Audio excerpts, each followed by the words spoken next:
First of all, thank you so much for joining us today. So, good evening, Yeah, everyone. thanks. It's my pleasure. Yes, thank you. Good evening, everyone. I'll start with my introduction. I'm Dr. Siddharth Murekar. I'm MBBS graduate, and I am currently working as a medical officer in Civil Hospital Bada. I'm currently also working as a member of the Ireland surveillance team, which is helping to prevent the spread of COVID-19 in the grassroots level.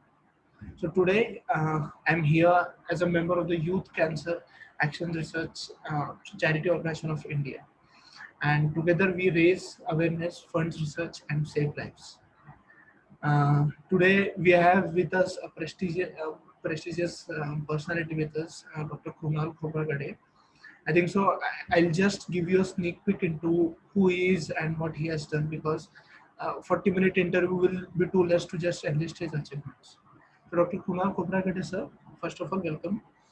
Is a consultant Thank you. at yeah, is a consultant at the Department of Surgical Oncology at Sir H.N. Reliance Foundation Hospital and Research Center. Dr. Kunal Khobragade completed his MBBS from IGGMC Nagpur, which is one of the prestigious colleges in Maharashtra as well as India.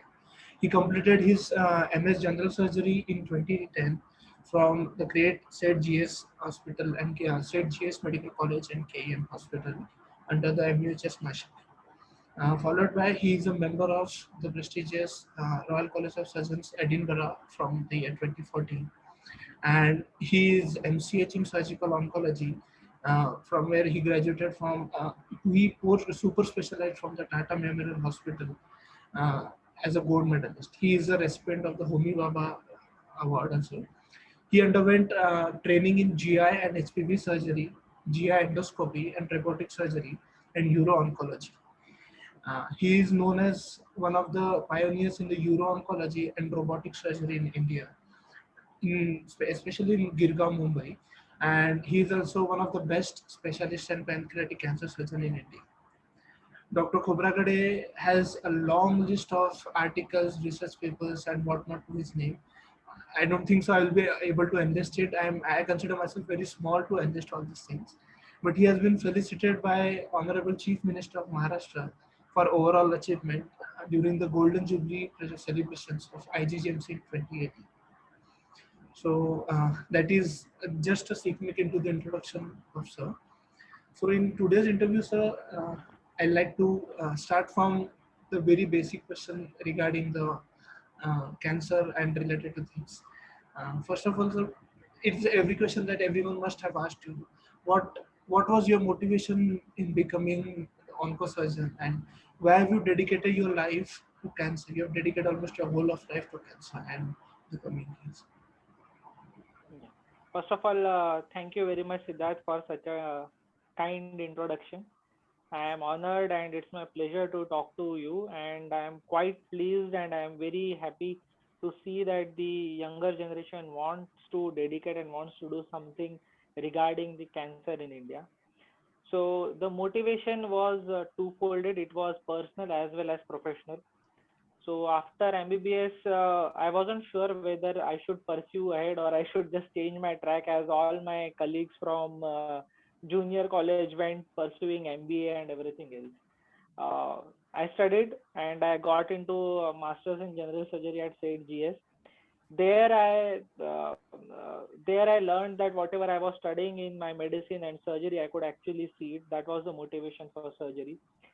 The even during those days in my professional period as a training or as a resident at CGS Medical College, I was aware that most of the patients who were diagnosed with cancer were at a very late stage, and all of them were referred to Tata Hospital or some palliative centers. Even being a surgery resident, we did not have much knowledge about the management of cancers, and most of the patients used to present at a very late stage, where we couldn't give them any good treatment or a measurable survival or a good prognosis. So that was a professional, and personal was one of my uncles was diagnosed with laryngeal cancer, and I was closely associated with him. I saw him as a first diagnosis of tongue cancer, and then he recurred within 2 to 3 years and had a laryngeal cancer. So I during that period I was doing my residency. So both the things just propelled me towards Mm. pursuing surgical oncology as a career. I'm really sorry for your uncle. I hope he is doing fine now. So, yeah, so that is actually a very motivating factor that everyone should look to. You just saw what is the problem in this society, and you thought just to have solutions for it and find solutions by himself. So, as you told about your why you entered into oncosurgery, can you share with us any specific moment regarding being you as an oncosurgeon, which you will never forget, or I can say that you will remember that incident throughout your life till your death. So, is there any? Yeah, so yeah, sure. I mean, this has to be a patient-related story. Definitely, it has Yes, to be a moment which defines the outlook towards cancer. yes, Overall, the outlook towards cancer in our society is quite grim. It's not. It's somewhere most of the time. Even the physicians tend to see cancer as somewhere like a death sentence written to the patient, and not everyone wants to take the treatment which is available, which gives them a good survival. So during my early days, before I joined MCI Surgical Oncology, I was doing a fellowship in neuro oncology at Tata Memorial Hospital, and there yes. one patient, a farmer from very interiors of Maharashtra, Akola district, he had undergone a radical cystectomy for urinary bladder cancer, young male, 41-year-old male, and now he had come to us after 2 or 3 years with features of intestinal obstruction. And when he presented his urostoma, it was not functioning, and we thought that maybe whatever we could just do, we'll just go ahead and do, but we will not be able to give him any meaningful survival beyond this emergency surgery if he goes through it. And that gentleman, we did surgery for him, and we Mm. revised his stoma and everything, and he is still alive till date. So that, and it has been more than 12 years now, and Oh, I still remember that patient. And I thought that at that point, that if someone with a diagnosis of urinary bladder cancer can have such a long survival, maybe we should make efforts, maybe I should take efforts, maybe we should encourage patients and their relatives to take the treatment which is available, because that is what helps them. yes. And So, let's not just give them a prognosis in terms of 5 year survival, as we usually say in cancer. yes. So that is really a motivating factor, and I know like how happy you must be to see that person's survival when Yes, everyone has yes, given him the death sentence, and there was like yes, you gave him the next second life, which people thought that he'll not be able to survive. That is yeah. really cool. So talking about the current statistics, I may be wrong, but in the year 2020, one in almost 29 females has breast cancer, and one in 68 males suffers from lung cancer.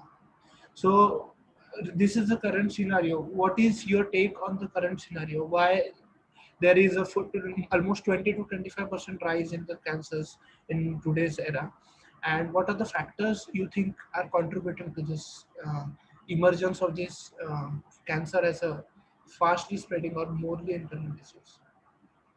Yeah. So yes, this is the most commonly asked question. Now the answer to that question is a bit lengthy if you have some time.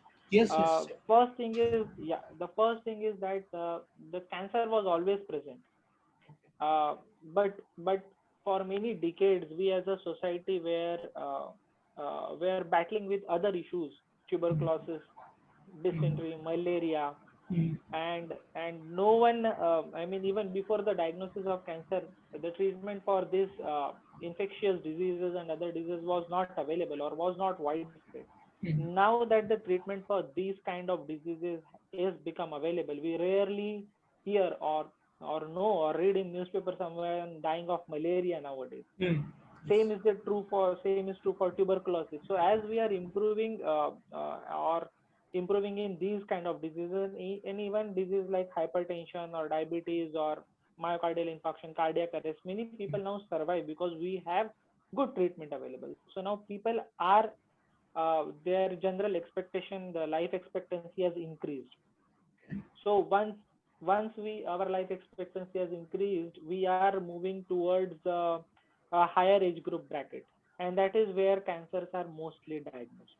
Now that is one perspective. Now the second perspective is that as we are going ahead, as we are progressing ahead, our lifestyles are changing, Yes. and we tend to follow. We as a society tend to follow West, so our habits are more or less what their habits were a few decades back. So now Okay. we are just following that curve. So we are seeing more on more number of cancers now as a reflection of what they saw a few decades back. So Okay. and this will continue to rise because I don't think that the lifestyle factors are going to change. Mm. Plus the tobacco consumption, initially it was only smoking was not so prevalent. Now smoking has become much more prevalent. Pollution level has increased, pesticide level has increased. So overall, the stress in life has increased. Plus, Mhm. life expectancy has increased. So all these factors have contributed to rise in the cancer in current era. What we see. Okay. So you mean to say we are lagging in the West culture. We are just following the lifestyle of the West blindly, and the Yes. diseases they Yeah. used to find maybe 30, 40 years back, we are facing that surge in the cancer diagnosis Yeah. now. Yeah. Yes. Okay. Yes. Yes. That is one of the factors. That is one of the factors. Obviously, there are other factors. We have contributing factors like increased tobacco or increased awareness now or increased diagnosis, plus there are multifactorial linkage for all the cancers like pollution is there, insecticide, pesticides, all those things are playing a role definitely. That, sir, talking about diagnosis, we can see that there's a surge in the increase in the cases more diagnosed with cancer. You have been working as a resident in one of the busiest hospital during your residency, and also Tata Memorial is a pioneer for cancer research in Maharashtra as well Yes. as India. So, by your perspective, sir, what are the challenges that people face or you may face as a doctor in the treatment and management of cancer? What, Yeah. by your perspective? Yeah. Yeah. So Tata Memorial Hospital is a pioneer of cancer research in India, not just in India but worldwide also. It is one of the institutes which does a lot of research in cancer. So the most biggest challenge is that I would say that appropriate referrals doesn't happen, and there is no and I said earlier also there needs to be physicians as well regarding the cancer, and we need to there needs to be a good cancer network in whole of the country, and people at the grassroots level or at the peripheral level should know which are the institutes to be referred if at all someone has a suspicion of cancer. Hmm. So I think that is the biggest challenge. Most of the patients which I used to see in even in Tata Memorial Hospital were the advanced stages.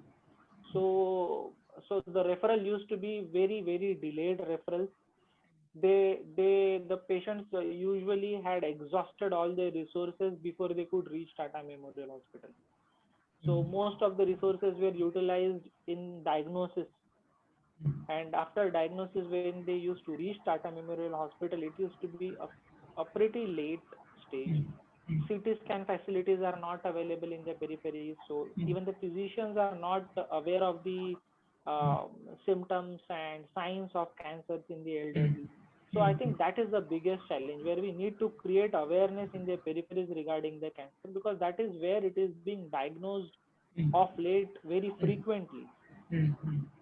Sir, talking in terms of management and treatment protocols or maybe treatment guidelines, what do you think the challenges you faced or what you see are the challenges in the treatment part at the maybe at Tata Hospital or KEM Hospital during the residency? Uh, I think what we at Tata Hospital is a referral center, and it alone cannot accommodate all the patients which are being referred to Tata Hospital. Yes, We definitely. definitely need to build more cancer specific units in the rest of the country, in the rest of the state, and the knowledge has to be widespread.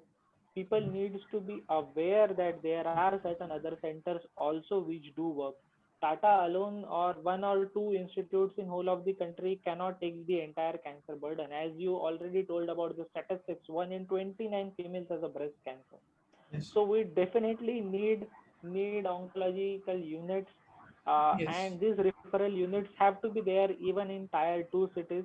Although they Yes. are growing, but if you see more or more, it is the private healthcare sector which is taking a Mm. lead in all these things. So Yes. even doesn't matter. It doesn't matter even if the private healthcare, because that is one of the I think private healthcare plays a very big role in our country. So Yes. if even that sector jumps in and tries to build specialized units for Mm. dedicated oncological care, Mm. dedicated wings, even that Mm. would help. Mm. So I think that is where we are lacking, and that is one of the biggest treatment challenges. Because if there is delay in diagnosis, if the patients are diagnosed at a late stage, we Mm. can hardly offer them a good treatment. At the Yes. best, we can give them palliative treatment. But having Mm. said that, palliative treatment is should also be taken very seriously. Mm. That is also one of the goals of the cancer care. So Mm. there need to be more and more palliative centers also across the country and across the state. Right now in Mumbai, I hardly know that there are two or three dedicated palliative care centers. Yes. So I don't know what is the state in rest of the Maharashtra or rest of Yeah. the country. Yes. Yes. Your So words are that is really, yeah. Your words really reflect the situation. For example, I'm working in Varda, which is you can say it's a tier two city. We have maybe three hospitals totally, and there is only one private hospital, Savangi Mege, which has an oncology unit. Otherwise, they don't have that equipment. And if we see a patient, we just don't know whether the patient has any symptoms of cancer or maybe. So I understand that is maybe the reason they are the challenges faced, because just your eyes can't see what your mind don't know. So people just yes, totally refer to them. yes, So, talking about comparison between the healthcare systems, you are a member of the Royal College of Surgeons, Edinburgh since 2014. You must have been through that.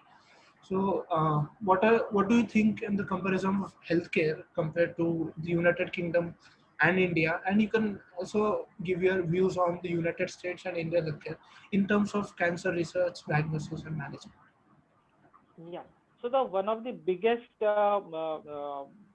challenges that we as a country face compared to the West or entire West or even the other developed nations, as we say them in the East also, say South Korea or Japan or anywhere, Yes. is that they have a very good referral system. Okay. Very good referral system. The physicians, the family physicians are trained to refer appropriately to the selected centers. And it's not just the referral system is not just about the cancer. It's also about specifically which cancer patients are to be referred to which center. They have gone so ahead. I mean, they are so much ahead of us. Yeah. But in our country, what we are facing is that the diagnosis of cancer followed by, I mean, the referrals are not proper. Even if the private healthcare, I think that the private healthcare should step up in this and Mm. should create some awareness among the physicians at tier 2, tier 3 cities, the medical colleges and everyone, because these are the places where patients are coming. Mm. These are the places where Mm. a maximum number of patients are being diagnosed. So if we create awareness there Mm. and then ask for proper referrals, Mm. since we know that the government healthcare is still lacking Yes, definitely. in terms of cancer care. We hardly find any institutes in the Maharashtra or rest of the country. So we need to set up these kind of referrals at a very early stage. If someone even has a suspicion, then those patients can be referred, and it is a well proven fact that any patient who has been diagnosed with the cancer, when is referred earlier to a specialist center or a surgical oncologist or a medical oncologist, they have a good survival rates compared to being treated at other institutes. Definitely. You say that when the patient reaches you, it is most of the time it is too late, and you have to sadly Yes, provide the palliative care. And many a times the patient doesn't reach you also because he is just yes, lost somewhere in the big pathway from the government to yes, PHC to RH hospital or maybe district. yes, yes, yes, And that is really the problem which we need to address. yeah, So talking about the recent technological advancements, to what extent you have been a robotic surgeon and robotic surgery has Yes, just touched the Indian healthcare. It is not very yes, deep rooted at this time. What yes, is the yes, yes. potential for recent advances in the cancer treatment with regarding to the newest forms of healthcare delivery, such as the robotic surgery? What is your take on Yeah, this?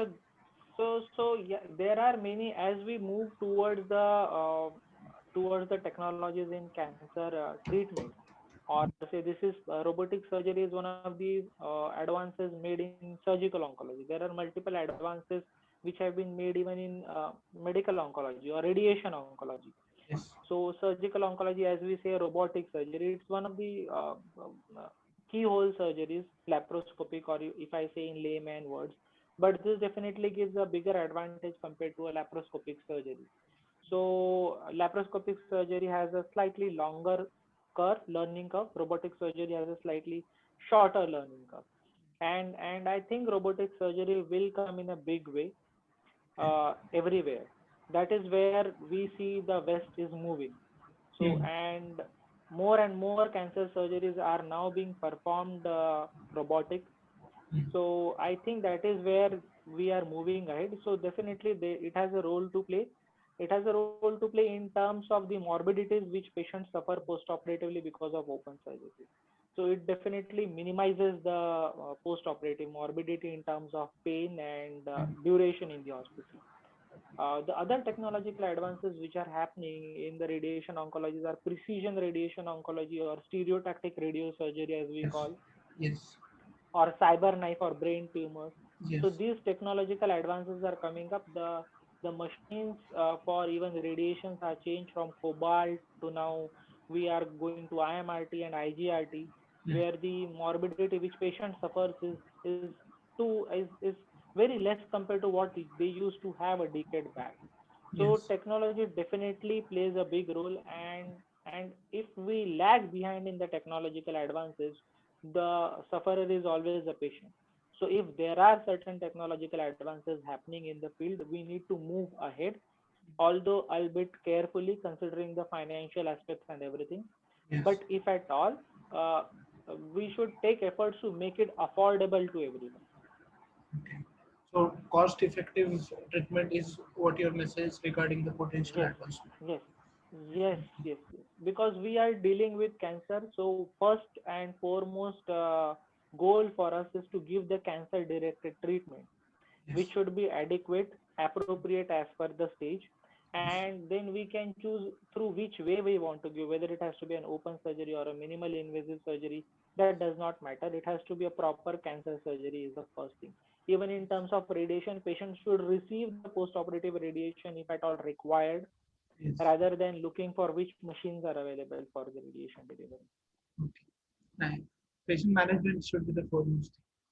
Uh, Yes, so talking about you mentioned about the importance of referral for the diagnosis and treatment of cancer.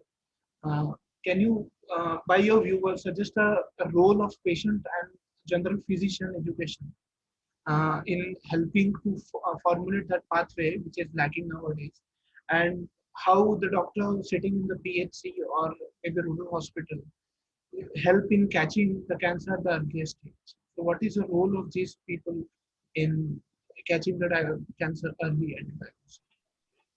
no, I think we as a healthcare need to take cancer more seriously, the entire healthcare system.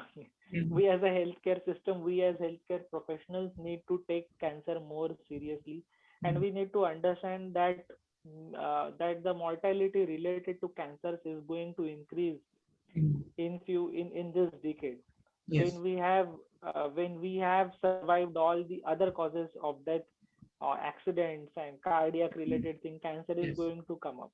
So we Yes. need to create as a whole system only needs to be more aware of the cancer.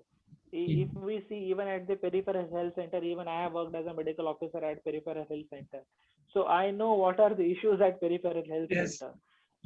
So we are still battling there with the infectious diseases. We Yes. are still battling with lot of other things, malnutrition there. So Yes. and sometimes if at all we get a patient, and if a medical officer gets a patient where he thinks to first of all, for him to think that this could be cancer in itself is a will require awareness drive from our side. Yes. So I think somewhere this bridge has to be by certain professionals, and I think your group is taking a big lead in this, Youth Thank you Cancer so much. Association. So we need to have some parallel arrangements for this, where we can create awareness at this level, because we cannot always I would say we cannot always rely on the efforts of Mm. the state or other healthcare. Government Maybe system. sometimes we as a professional we owe this to the society, and maybe we should go and start doing Mm. this awareness camps once in a while, so that they are aware which are the most commonly diagnosed cancers, which are the most common cancers in the Indian society. If they know this medical officers working at the PHCs or rural hospital, if they know that these are the symptoms and signs of cancer, then they would be in a position to refer the patients at appropriate centers. Definitely. So that is a big thought, and youth cancer action has been trying to be the drop in the sea of finding the solution. Like what can we do at our level? And this is just a small, maybe help from our side to bridge that gap. So talking about technology in the since maybe last year, we can say that we have celebrated the lockdown anniversary maybe one or 2 days back. Technology has played a big part in this recent times, and COVID has been it has led to a loss of numerous lives, but it has taught us maybe the importance of technology. I just can't imagine if there was no technology at this time, the world would have been ripped apart. There have been no communication, and like the Spanish flu in 1918, there have been millions and millions of deaths without proper care. So technology do play an important role in recent times.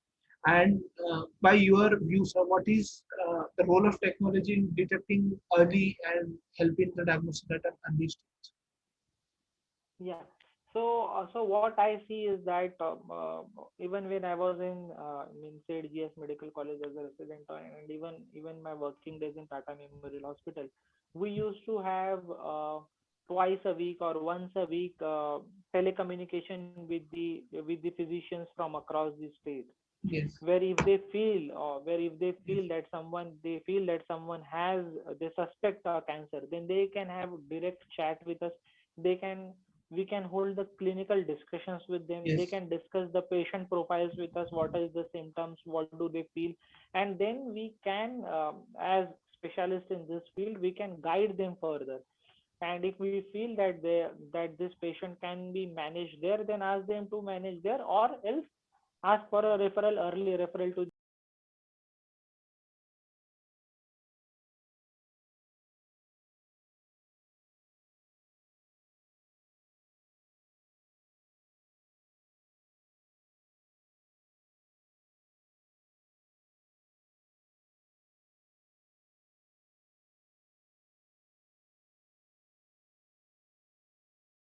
So, Ajay, I was just mentioning about this yesterday only. I submitted 2 cases to the telemedicine department.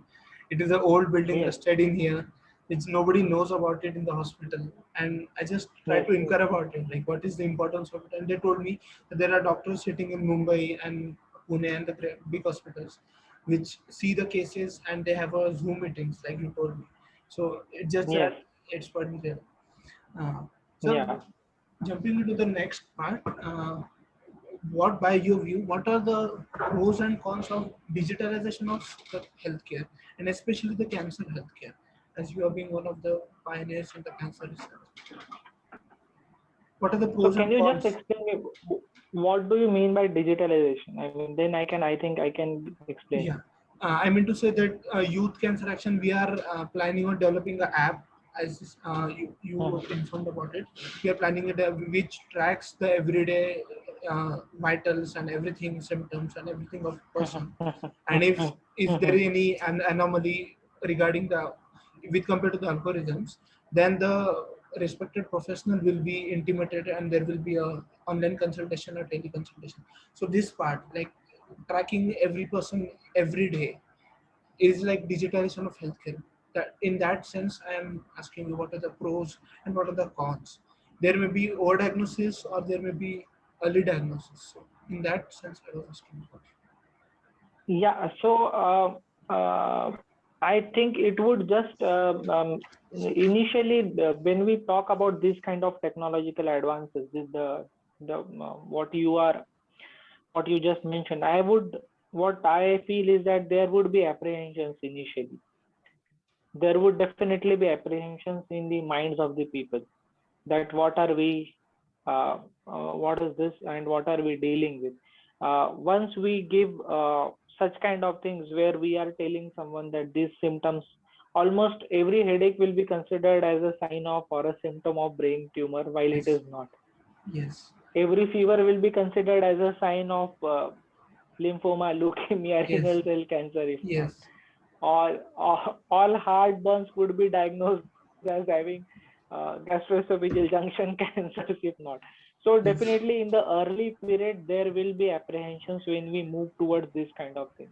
Mm. And because everyone has search engines now on their phones which are readily Yes. available, and they come with the search engines now, all the mobiles, they come with the search engines, so everyone searches, everyone wants to search, everyone googles the symptoms and everything. Mm. So what I think is that if at all we want to make some progress, it can be for the monitoring of the patients who are undergoing treatment Mm. or who are on the follow-up.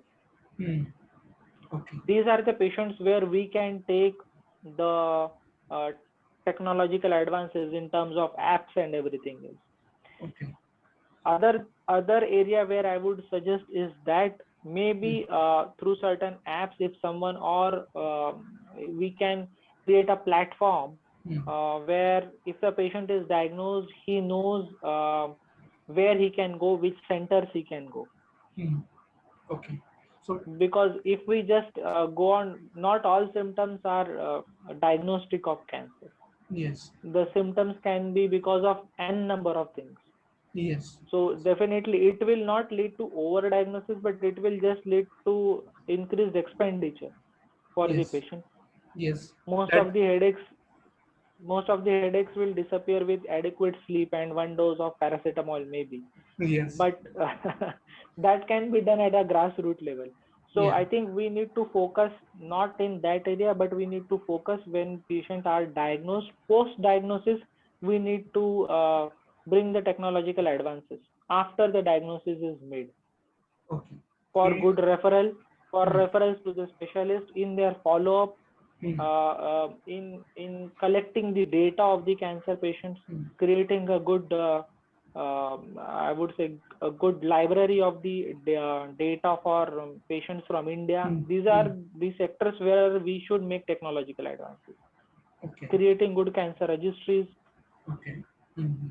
So you are of the view that post-diagnosis it is more important for technology to intervene rather than to intervene on the very symptom level.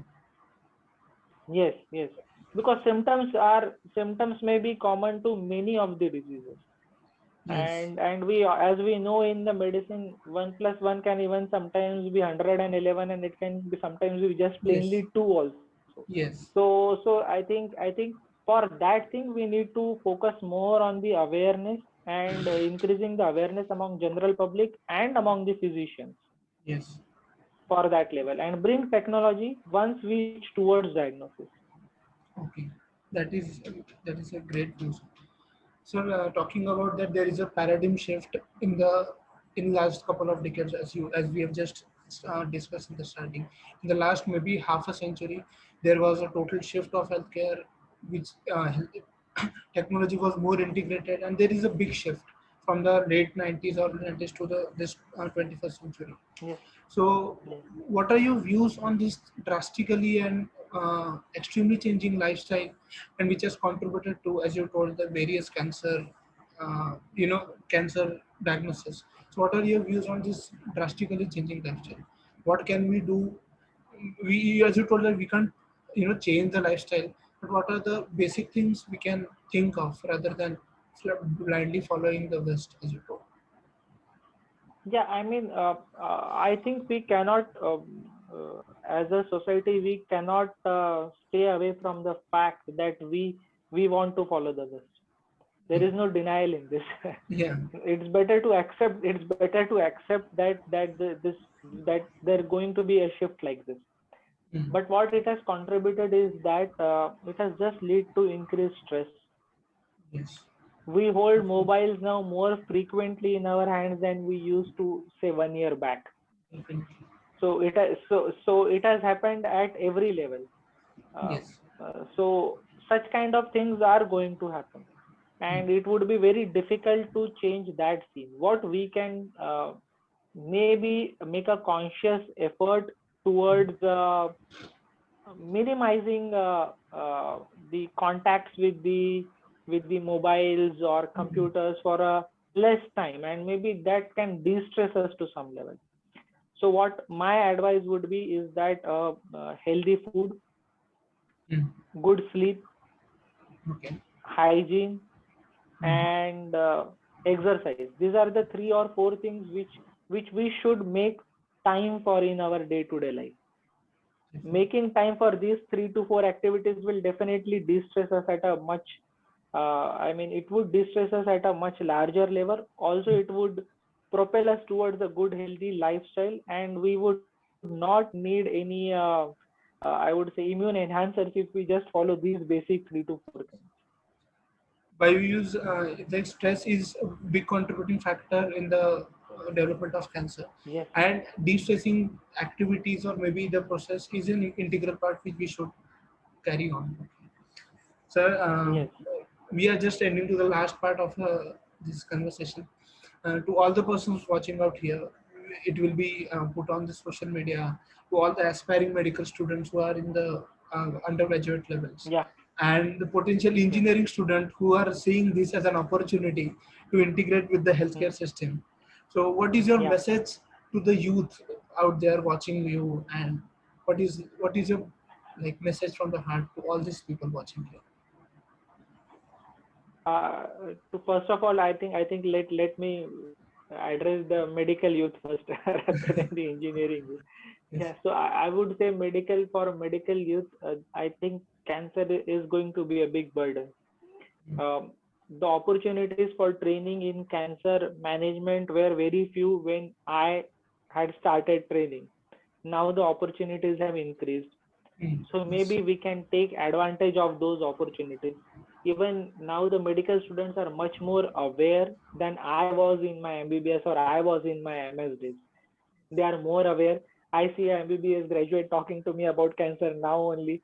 So I think there is definitely some awareness, and Yes. if we can create this awareness, there would be a focus in all the medical graduates who are pursuing medicine, and that is where they want to take their career professional. If they have any personal motivation also to pursue cancer, then it would better to take it early in the career, early from their early days during MBBS, and focus towards this. Maybe I think that is what I see, and that is where we are moving. And regarding the engineering things, I think we definitely require them. We require them for all the technological advances. It has to go hand in hand. They are the ones who provide us with the technology, which the robotic training or the new Mm. machines and everything.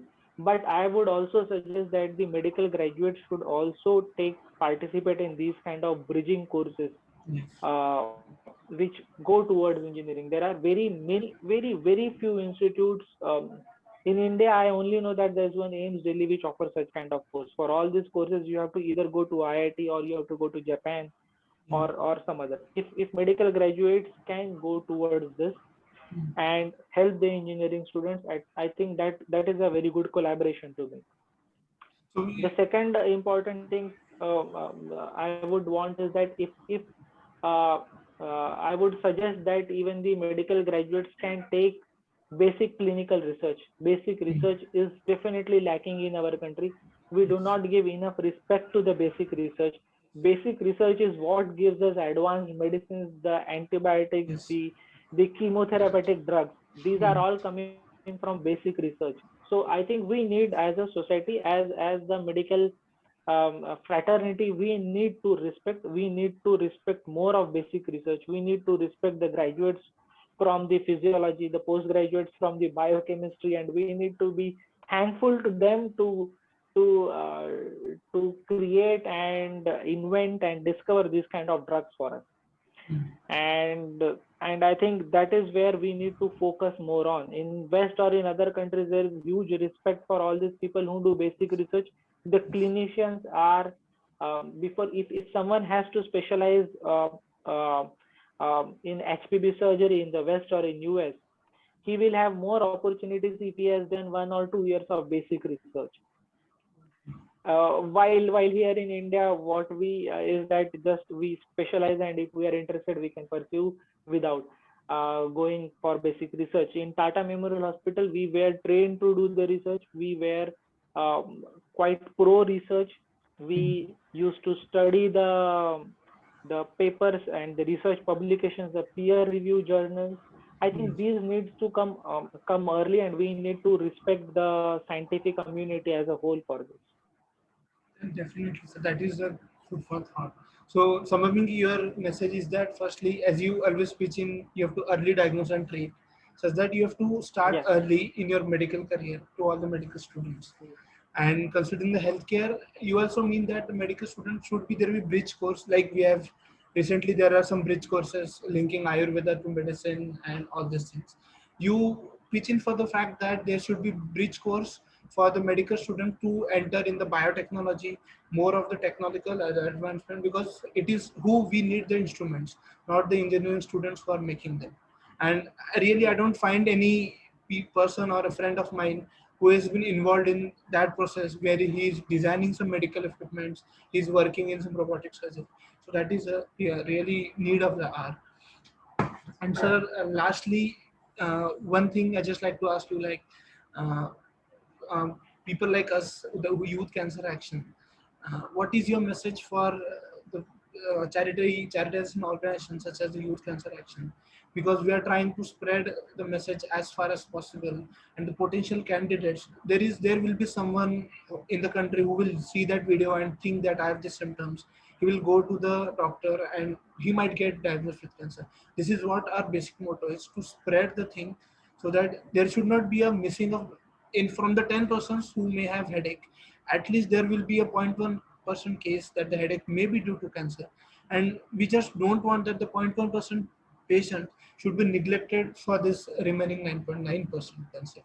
So what is your Yes. message to us, the Youth Cancer Action, regarding the what can we do, what can be done, what cannot be done? Yeah. So I think what we need to create awareness, or what all the charitable organizations in collaboration with the physicians, in collaboration with the specialists can do is create awareness regarding the early diagnosis. As Yes. you said that not all headaches can be cancer, but there can be a patient who is having headache because of cancer, and he should not be misdiagnosed, or there should not be a delayed diagnosis in his case. So Yes. what we need to for this, I think the charitable organizations, what we can do is create uh, a big wave of awareness wave, or create this kind of awareness drives or campaigns into the peripheries, Mm. uh, not for the general public but for the physicians and the family physicians and everyone. Take their frequent seminars, involve them, Mm. uh, tell them the symptomology, so that if at all someone is having headache for more than 2 weeks and is not, it's unremitting, maybe he should try and refer, maybe Yes. he should ask for a CT scan or something, at least Yes. to make a diagnosis. And Yes. plus I would suggest that even people as a whole need to take it more seriously, community and society as a we need to take it more seriously. Everything, I mean, if you have symptoms which for which you are getting a treatment without a diagnosis, Yes. and if you are not relieved of your symptoms despite treatment, Mm. then maybe it's wise to move ahead and seek a further referral, Yes. or approach a appropriate center. That is where we need to create awareness. Yes, definitely. So that is really a great thought. Uh, I'm just in the last thing. I like you to just give a small summary of who we are and what the Youth Cancer Research Action does. You must have because you must have did not find time to read through our basic things. So we are the India's Cancer Research Charity Organization dedicated towards better health of Indian patients and survivors. There is a part on the app which we are developing wherein we are focusing on the side effects, or as you told me, post diagnosis things that needs to be advocated to the treating doctor, which may give you a better quality of life to the patients. And raising awareness for the quickest, we are campaigning to increase the awareness and improve understanding of symptoms to the public, and especially the GPs, general practitioners, medical officers who are sitting in the PHCs. The sooner the cancer is diagnosed, as you told, the better is the prognosis, and the better the people people who are pioneer like you can actually help the patient in saving one life at least. So, funding research for the biggest impact. As you told that research is always the base of every pyramid and every pyramid of development. So, funding research is the important thing, and the biggest impact we make come from the main area is that there is scientific research. So, we have started the Youth Cancer Research Organization, and we continue to run our campaigns for cancer awareness, which has been bringing together the world's leading survivors. We have interviewed cancer survivors. Last evening also we just interviewed a person who was talking to us with the electrolarynx. So we are actually blessed to have, now I am honored to interview such great personality like you. So we are interviewing this social impact maker, the NGO people, to determine and know the caveats and lacunae of the cancer referral pathway. And moving toward the new generation, as I told, we are committed to funding the next generation of research to accelerating progress in three main areas: preventing the disease, firstly, by our app, which we are making, that is Continuum Care. Secondly, diagnosing early by making needful reference to the specialist. And thirdly, by developing effective personalized treatment. Obviously, in relation and in what I say, in talk with the experts who are treating the patients. We believe this approach will help more Indians in the coming time to conquer and to grasp the cancer at an early stage. And to all the people who have listened to us clearly, I wholeheartedly thank you, Dr. Kunal Khoprakare sir. You have lent a very precious time of your day to us, and it was really nice having a intellectual conversation with you. And I can't thank you enough. And it is more of a fanboy moment for me to have a chat with you. So thank you so much. And to all the people, I'll be sharing the link in the description so that you can join the cancer research at any level, being a doctor, engineer, or any social worker, so that you may be a drop in the ocean which you are trying to just flow into. So, is anything, sir, you want to convey, or can we call this meeting? I I think Youth Cancer Association is doing a tremendous job, and I am very happy and pleased to see young medical graduates doing this and taking the everything into their hands and bringing the technological advancements to the grassroots level. That is a good thing, and I think there needs to be a movement like this across states for everyone's benefit. And I'm very thankful to you for giving me the opportunity to talk and have a pleasant conversation with you. Thank you. Thanks a lot. Thank you so much, sir. I'll call this the meeting. Thank you so much, sir. Thank For the you. time. Yes. Thank Thank you you. so much.